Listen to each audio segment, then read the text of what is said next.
Estamos aquí en el canal de Solo Wrestling en YouTube con una nueva entrevista. En este caso me acompaña el campeón puro y campeón en parejas de Ring of Honor, uno de los luchadores que más está trabajando por mantener vivo el estilo clásico, el estilo puro de lucha libre en Estados Unidos y ahora también en México, como hablaremos hoy. Tengo aquí conmigo al líder de The Foundation, Jonathan Gresham. Hello, Jonathan. How are you doing? I'm great, man. Thank you for having me. Okay, so let's start with our focal point today is the foundation, your project. First of all, we thought that this was like just a stable, but now we see it's a project, it's a movement, something that we are going to see or even in shows. We will speak a little bit later about that. And how did the project came to your mind? Is something like you work with someone, an idea you have like a long time ago? Tell us a little bit about that. Originally, the idea came to me some time ago. I saw the suppression or just the non-existence of technical style wrestlers from countries all around not being promoted on bigger shows. The style is kind of getting phased out or dying, or it's just not popular. So a lot of the young guys aren't adopting it as their main style.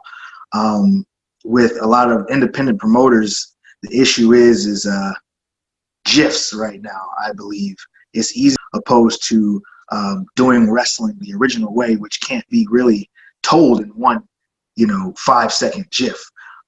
So a lot of the guys are turning away from the original way of wrestling to adopt this new style of wrestling to essentially move forward and get booked and make money and get a job or whatever. So the idea came to me some time ago where I realized it was very difficult for me to get on bigger shows and to get a job or whatever. So I was like, I'm pretty sure there are other people around the world like me that like the wrestling that I like and I present. And there's different styles of it, different genres of technical wrestling all over the world. There's the Gotch style from Japan. There's the Lancashire style from England, the Maestro way of Mexico. Each country kind of has their own brand of technical wrestling. And I really wanted to kind of bring those styles together. So that was really what inspired the idea of the foundation. And the foundation became a character, and then it became a faction. And now it's becoming, some people are calling it a movement, which I don't know if that's the case, but it'd really be cool if that was a thing. So I worked with Lucha Memes. I forget what month it was, but I got brought in to work with Virus from CMLL. He's the coach at CMLL. So I really thought that was cool because I admire his work ethic and his style and his background and just the Maestro style in general. And so when I went out, I found out a little bit before. I'd heard about the match, but I wasn't sure which company it was with. But Sabre worked with Negro Navarro at the same company. And that night, in the main event of the show that I was on, I saw Bandino versus Ultimo Guerrero. And I watched it live. I watched the crowd. I watched the maneuvers and the psychology that they used. And immediately I knew that I had to come back to Cocalco Garden. And I believe I shared my ideas with the promoter. And a couple of months later, he came to me with basically my idea, but he pitched it to me. So that's when I knew we had to work together because he had the same mind and goal that I did to promote these younger talents or older talents that haven't been given the recognition that they deserve for all their hard work. And I believe a lot of that is because the style has changed from different companies. I look at the way Mexican wrestling used to be and the way it is today. I'm not saying this as a shot to anybody, but I remember when luchadors wrestled like luchadors, but now a lot of them have adopted the Americanized independent wrestling style.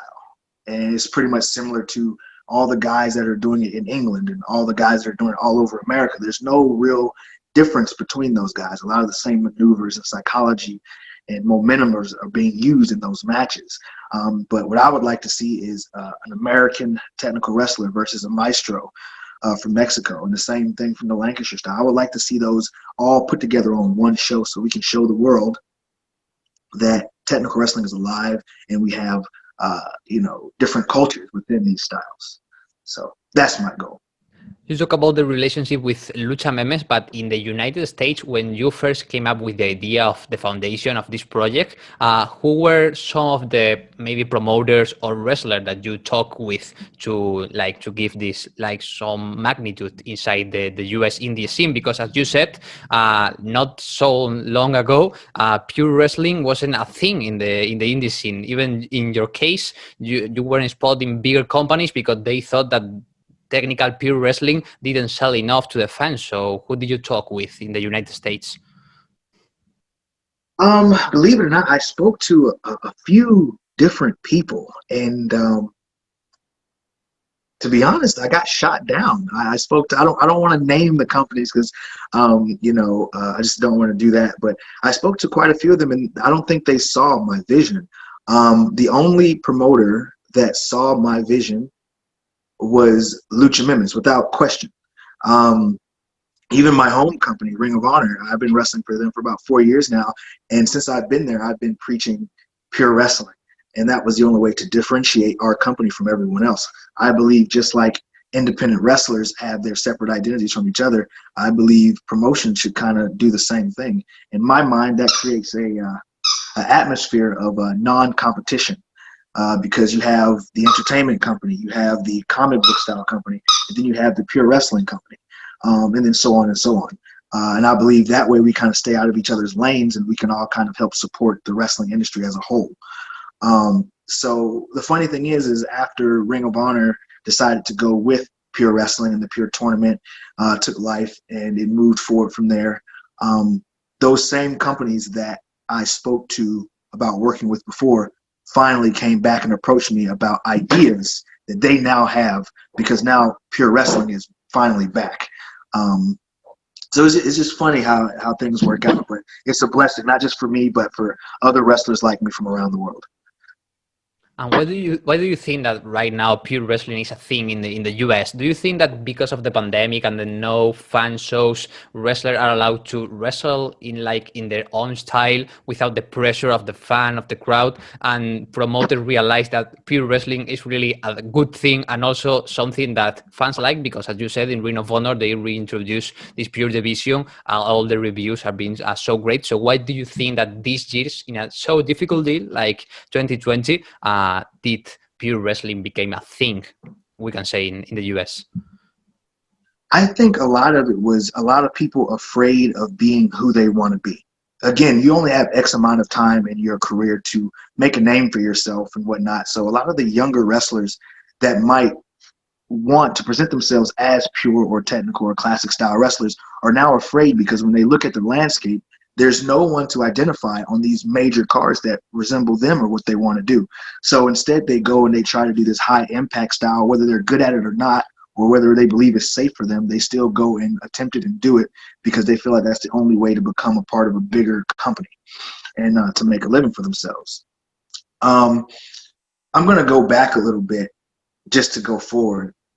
Really quick clip notes. I think one of the issues is pure wrestling never really went away.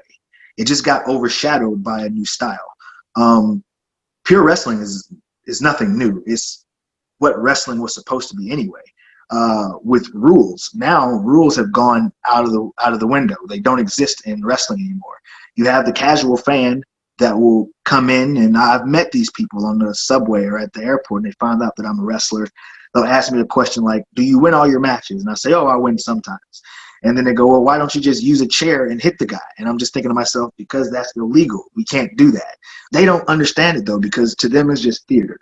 So I think bringing the original wrestling rules back and maybe some companies adding their own, like the Pure Championship and the Pure Division, is a positive for wrestling because it creates a realm of like realism for some fans that need that. You know what I mean? A lot of fans look at professional wrestling and they're completely turned off by it because it doesn't resemble anything real.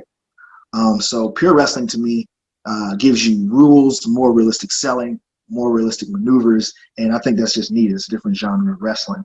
I hope I'm not getting too far off of your question here, but I just wanted to go back a little bit because I feel like this is something that needs to be said that a lot of people don't really see. But Ring of Honor, in my mind, influenced the independents for decades now.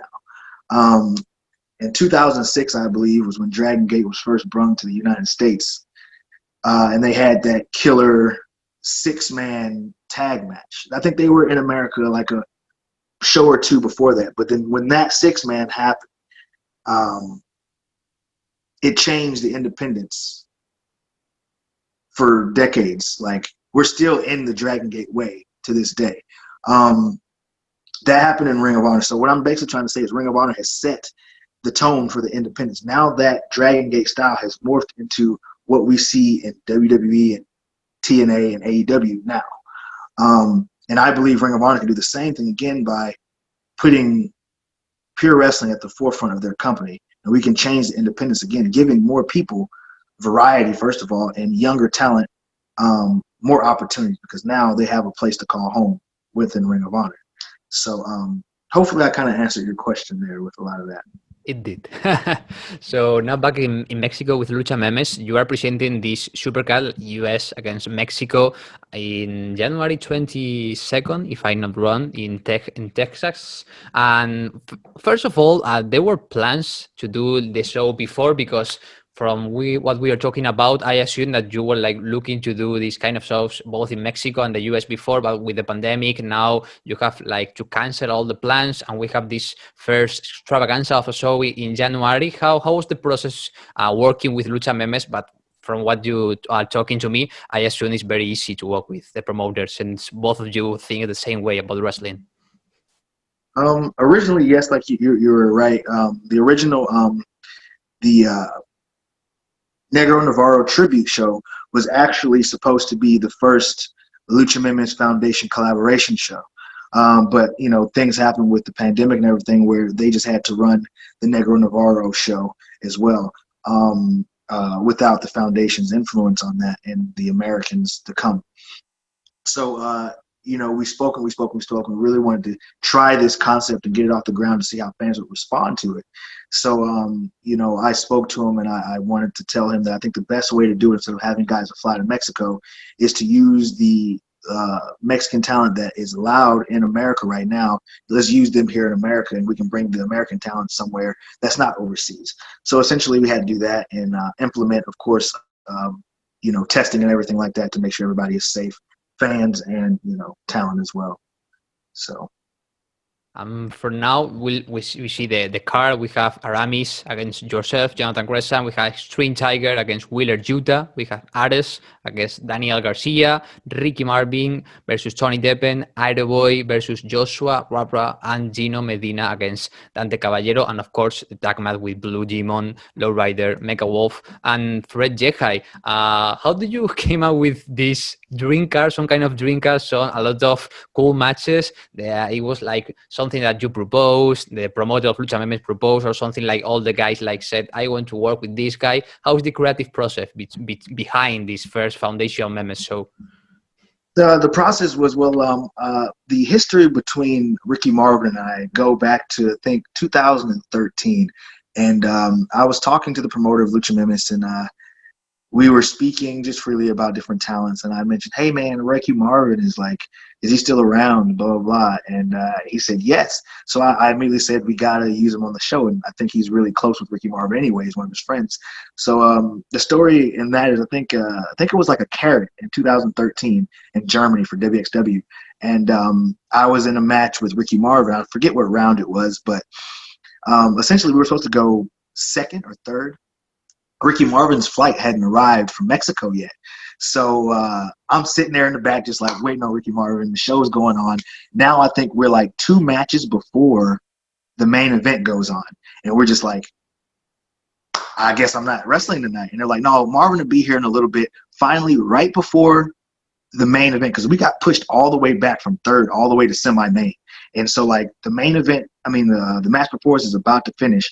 Ricky Marvin comes in with his gear on, just like putting on stuff. And we talk a little bit, and his English is really good. We talk for maybe 3 minutes before my music is playing. And I'm just like walking out. He's saying something. I'm just like, oh, well, and we go to the ring.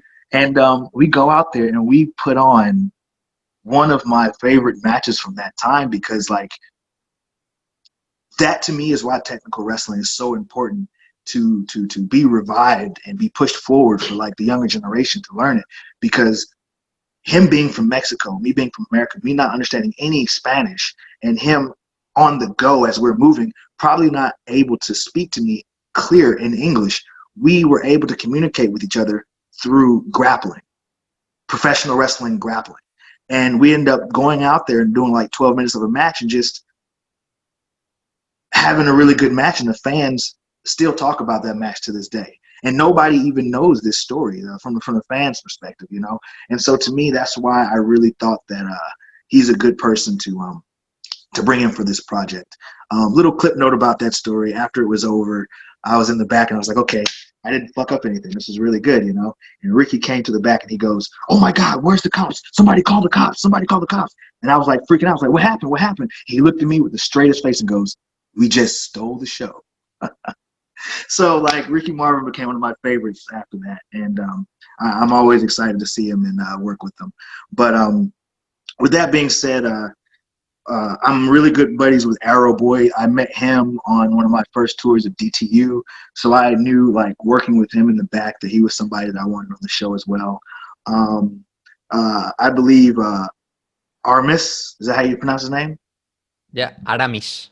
Armis, yes. I saw him on the show that I worked with Virus, and I was really impressed with his work and his transitions and just his technical ability. But as far and his aerial ability too, he's a very good professional wrestler. So when I spoke to the Lucha Memes promoter, that was somebody I wanted to work with. So that was kind of put together. And to be honest, I was shocked when Blue Demon was announced because I didn't know that we were going to get Blue Demon. I had no clue. So I was marking out when it was announced.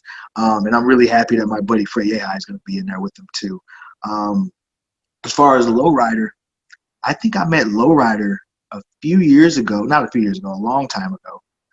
I'm going to say maybe 2012 or 13 in Texas. And he was really young, but he was really good. So I haven't seen him in a while. So I'm really interested to see how this is going to go. But to answer your question, man, a lot of the people that are booked are guys that I've either worked with personally as far as like training them, like Joshua Warva and Dante Caballero. But the other guys are just guys that I've worked with on the independents, and I think very highly of them, and so does the Lucha Memes promoter. So for the most part, he kind of like squashed these matches together, and he just let me kind of put forward individuals that I thought would fit the genre of what I'm trying to present best. So that's kind of how that came together.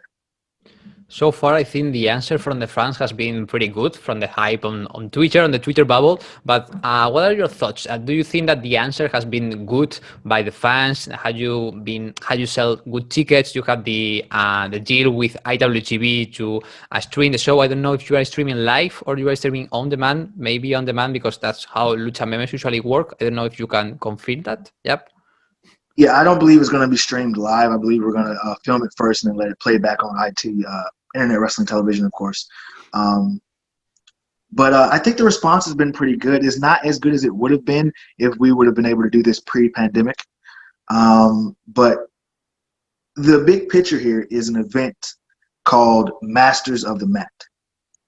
And that was something that I really hold close and dear to my heart, so I'm not going to really bring up much. But just know that this isn't the first stop in this series of shows. We will go further and present more luchadors from Mexico, but also wrestlers from other parts of the world as well once the world opens back up. This is just the first step, our toe in the water, if you will, to see how things work out. And I think we're going in a really good direction right now. So also when the borders open, I assume that you have plans also to do this kind of shows in Mexico, right? Of course, of course, of course.